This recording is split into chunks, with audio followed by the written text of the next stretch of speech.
Parasyte. This isn't just a sci-fi horror story. It's a deeply philosophical show that asks, are humans really any different from animals?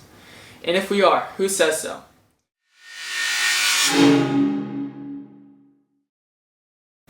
Throughout Parasyte, humanity is examined from the outside. Emotions, morality, empathy, these are presented as mere quirks of our species. And by the end, the show argues that our uniqueness doesn't make us better, just different. Shinichi, the main character, even says there's no way to say which species is morally superior. We just see things from a human perspective. That is a direct quote. His claim is consistent with how the world often thinks, that morality is subjective, that humans are just advanced animals, and that any value we have comes from our intelligence or dominance.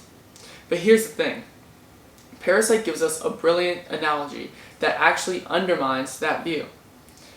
Many believe that humans deserve dominion because we're at the top of the food chain. We're intelligent, resourceful, physically capable, but Parasyte flips the script. It introduces a new species, parasites, who are intellectually and physically superior to humans. Suddenly, we're no longer the apex.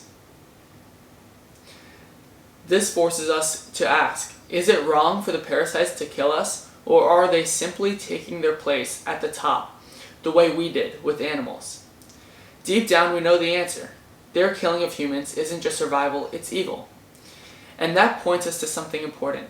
Our value doesn't come from being the strongest. It comes from being created in the image of God.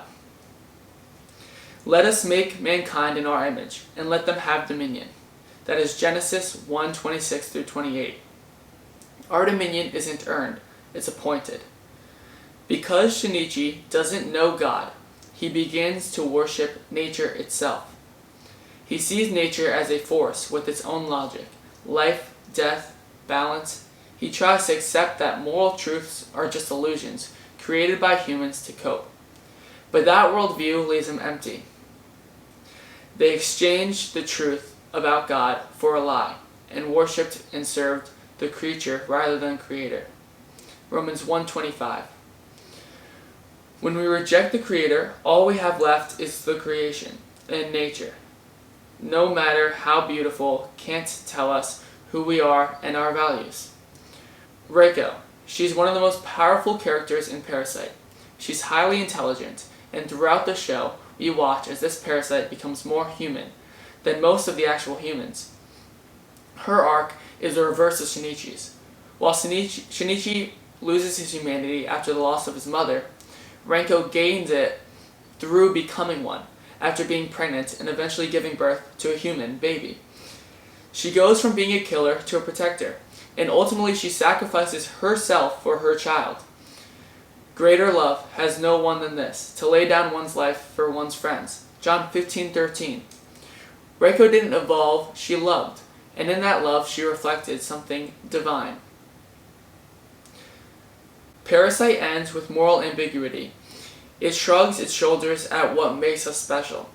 But when we view this story through the lens of truth, we see something more.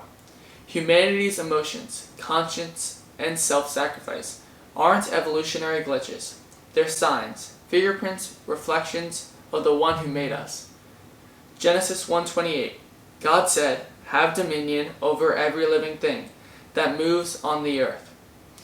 If you've ever felt like your worth is tied to what you can do, what you know, or how strong you are, Parasyte reminds us of the opposite. Our worth isn't earned. It's given by a Creator who made us in His image and showed us perfect love through sacrifice. Thank you for watching. If this breakdown made you think, I'd love to hear your thoughts in the comments. And if you want more videos that explore anime and film through a Christian lens, consider subscribing so you can just see more videos like this.